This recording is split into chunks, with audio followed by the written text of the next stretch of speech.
Hello and welcome back to Microbusinesses on a Mission Live. I'm Emmy Damien, and today, as usual, we are interviewing a business owner who has a mission to make this world a better place. In fact, this particular business owner has a line of ethically made women's swimwear.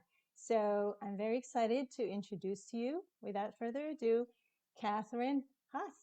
So welcome, Catherine. Hi, Emmy. So great to be with you. Yeah, so nice to see you again. Yeah, Online. thanks, you too. Yeah. So welcome, and I know you have plenty to say. So maybe you can start by introducing yourself to everyone who will be watching this. Yeah, thank you. So I am originally from Minnesota and grew up just always loving fashion and clothes.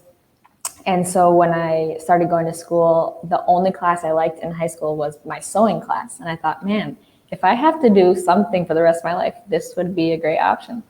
So I was able to study apparel design in college in Minnesota.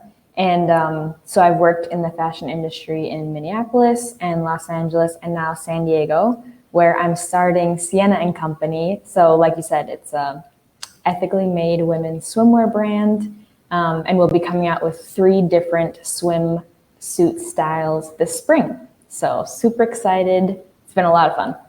And it's perfect timing. Yeah, exactly. Hopefully we can all go out, safely and Yes. enjoy the water and the sun.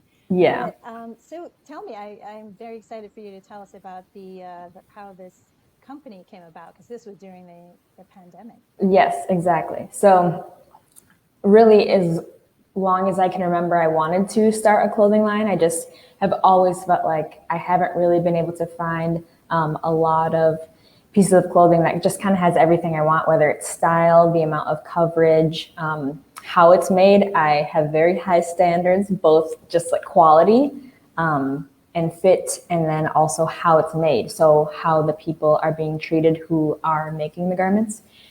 So I always wanted to start a clothing brand, and initially I thought I would do it right out of college, but very glad I didn't, because I have just learned so much under other people and working with different factories. And yeah, you can just, there's never enough you can learn working with others. So have just been working in the industry for a while. And then when quarantine happened, I just realized I am never going to have this much free time. And just kind of all the excuses just fell to the wayside. So I have been able to be working with this program called Factory 45, and they walk you through through a set of courses and videos. They walk you through how to start a sustainable clothing brand. And so that has been super helpful to network with other people doing the same things. And they have a network of factories, so sewing partners and trims and marketing agencies that are all trying to make the fashion industry more sustainable and kind of put ethics and being good stewards of our resources. They're kind of trying to put that at the forefront. So that's been a great community to be a part of. So I've been working on that since this past April. And yeah, it's a lot of work, but it's a lot of fun. Yeah, it sounds like it, and that's a wonderful resource. I didn't even know about that. So you're already in a like-minded community. Yes, exactly. Kind of like our company is a B Corp company, so it's a hard certification to come by, because Yeah. that's all about sustainability, people, planet, and profit all on the same plane. Oh, wow. I love that. I love those 3. Yeah, yeah, PPP. Yeah. But I mean, you can't really, and this was from another guest of mine. If you really want to create impact, you have to. Building a business is a great way to do it, because then you have more resources to do that. So that's why. So are you by yourself, basically? This is really a Yes. micro business, one person. Yeah. I would say the bulk of it is by myself, but part of the name Siena and Company, the idea of and Company is it takes a village And I've been so supported, and I definitely have different resources, or I'll contract out different tasks. But yeah, so far, just holding down the fort here. So how did you combine the ethically made part? Yeah. Were you always So into that or just recently? yeah, the school I went to is called, that I studied apparel design at, is St. Catherine University in St. Paul, Minnesota. And they, in our classes, were very social justice oriented. So we learned all about what really goes on in sweatshops, and the fact that they're not just overseas, they definitely are here in the US as well. So even if something is made in America, that doesn't mean they are treating their employees fairly and everything. But so we learned a lot about that in my classes. And then I also studied Catholic studies at the same time. And I feel like the biggest thing I took away from my courses there was just the importance of the dignity of the human person in all that we do, whether that is business or just life and relationships. And so I just really see those two connecting, my desire and interest in fashion, but then also really putting the dignity of the person first. And so I would say that's the most important thing to me in Siena and Company, is that everyone who I interact with in the brand is being treated fairly, and that their dignity and worth is, kind of front and center. So that is the people who are making the garments, that's the models who are wearing them, and then ultimately the women who will be, owning the swimsuits and wearing them. So I would say the factories, that's, a big part. And then another big part too is the materials that we're using. A swimsuit can't totally be, like biodegradable or compostable, which a lot of people are trying to do with all the things that they're making to have a smaller impact on the world. A swimsuit, as far as I can tell, can't totally be that way. It has the hardware for the straps and, all that kind of things. But the fabric that we're using is called recycled polyester. So it's made from recycled water bottles. And then a lot of the packaging, is going to be either recycled materials or recyclable or reusable. So just really trying to keep that intention in mind of everything we're doing. It's not perfect. It's not 100%, Progress, not perfection. Exactly. Yes. I love that. Every little bit helps. Yes. Yeah. And it'll be a journey too. Yeah, yeah. So right now you have not launched, is that correct? Correct. Yep. We're still in the design and development phase. And then we'll be launching through a Kickstarter campaign. So we'll be doing pre-sales, and that is set for the end of March. But with COVID, it's amazing. Things keep getting pushed back. So we all just need to be patient, and when the timing is right, it will launch. So let me, that's very exciting. I mean, we've all learned to kind of pivot and be flexible, especially with time, right? Yes. They get mailed and shipped on time, or they get lost. Yes. So yeah, you kind of learn to say it's scheduled for this day, Right. but God willing. Yes. Yeah. Maybe everyone should just Fingers crossed. Yeah. So yeah, so what exactly you're trying to fill something that's not there, and what was this particular missing part of the fashion industry that you saw? Yeah, so I feel like I want to start with swimwear because that is the biggest category. I've never been able to find a swimsuit that has all the things I'm looking for. I feel like I do always have to compromise. So the different things that I'm interested in are, like I said, being ethically made. It's made of good quality, so it's going to last a while, and it fits well. It fits with the woman's body, that's flattering. Another huge piece is style. So I have a more just like classic, sophisticated style. All the swimsuits are going to be black to start off with, just very classic, very sophisticated. And then the last piece would be amount of coverage. I found that I like to have more coverage than the average swimsuit. So not bikinis necessarily, but more coverage than that. And then I might have found that other modest lines are maybe more coverage than I would like, or they might be looser fit, so not as flattering. So it's kind of just a meld of all those different pieces, style, quality, amount of coverage. So yeah. That sounds wonderful. Yeah. I think a lot of us, but only for adults, right? No Right, kids. right. That's Yes. kind of hard to get all the sizes down. Exactly. But and I'm gonna get to the tricky part, like we talked about before.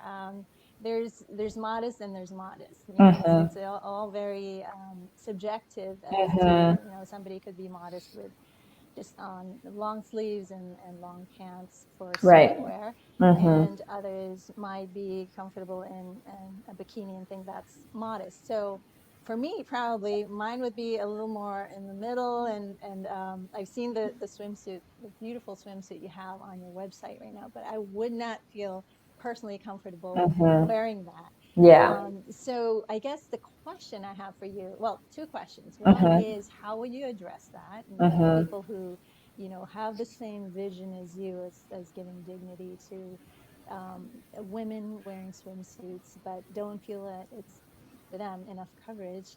And then the second thing is, will you come up with something that has, you know, a little more like that? Not long sleeves. Yeah. But do you know what I'm saying? Like, Yes. those kinds of questions, which I'm sure other women are thinking about or might think about, and it would be wonderful for you to address them here Yes. so that they have the answer straight from you. Yeah, exactly. Yeah, thank you for asking that. So I have kind of still been going through the discernment process of using the word modest or not, because exactly what you're saying, it is subjective, and there is no set definition or any teaching on, you know, what the actual modesty means in the different religions that practice modesty in dress. They all have very different levels too. So I definitely recognize that. And a hard piece with designing is you want to please everyone and you feel like you can, and then you kind of get into the nitty gritty and realize you just can't. And that's just kind of a lesson of life too. And so I think what I have just decided is I'm just, filling the void that I personally had looked for. And I have talked to some women who do agree. They kind of have the same vision of modesty, and that's okay if we don't all. And I've also noticed too, I don't know if this has been true for you, but my idea of modesty has shifted over the years. It's almost like a pendulum. It'll kind of go swing depending on what circles you're in, and what kind of different teachings and conversation you're having. Sometimes women are more comfortable with their body, sometimes they are less, so they might choose to dress differently at those times. After you've had a baby, you know, a lot of us, our relationship with our bodies changes. So there's just so many different factors. And then I would say one more piece is, so what we're coming out with is 3 styles, 3 tops and 3 bottoms, and they're all meant to mix and match. So there will be a varying level of coverage depending on kind of how you piece the pieces together. So that's kind of nice. It will help with both coverage level and fit. I always think 2 pieces they're just more flexible in terms of fit and functionality. So that's kind of nice. So we're starting off with the 3 styles, all black, and that's just to kind of, test the market and see if there is a demand. And I put out different, if you're on our email list, I'll put out different emails, and on every email I ask, please let me know, what you are looking for, what you love in swimsuits, what you don't. So I would love for that to be a continual conversation about, what people are looking for, and want to provide that for people. I think that's great, because then you're able to assess what people's, like you said, definition of modesty is, or what they're looking for that's missing, because there are a lot of modest swimsuits out there that, like you said, it's not your style, or maybe the amount of coverage that you like, or color. Right, You mentioned exactly. color was a Yep. huge thing. Yes. So it's good if people want to, request or suggest certain styles or whatever level of coverage, they can join that email list. So Yep, maybe absolutely.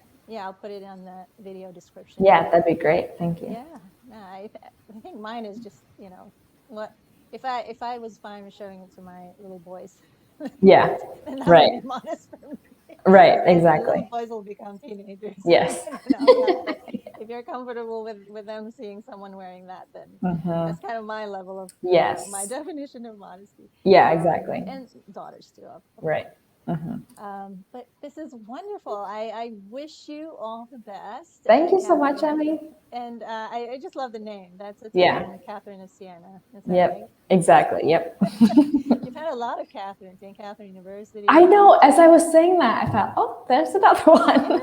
Yeah, it's like Oops. piecing together, all coming together. But Yeah, exactly. well, this has been wonderful. I'm sure, I always come to the last question and think, why do I even have to ask? Hmm. But you are definitely going in the right direction with Siena and Company, looking for ways to honor not just the dignity of women Hmm. who are making the swimsuit, assuming this is all American, made Right. in Hmm. the US, Yes. making the swimsuits, the models, and the ones who will be wearing them, Hmm. and also ethically and honoring the resources that we have, Hmm. and hopefully that is all going to come out in time, Yes. pandemic aside. Exactly. And I wish you all the best, Catherine. Thank Great. you for Thank you so joining much, us. Emmy. Oh, Yeah, you're thanks for having welcome. me. And we'll see you all again hopefully next week on Microbusinesses on a Mission Live. Thank you, everyone. Thank Thanks. you, Catherine. Bye. Bye.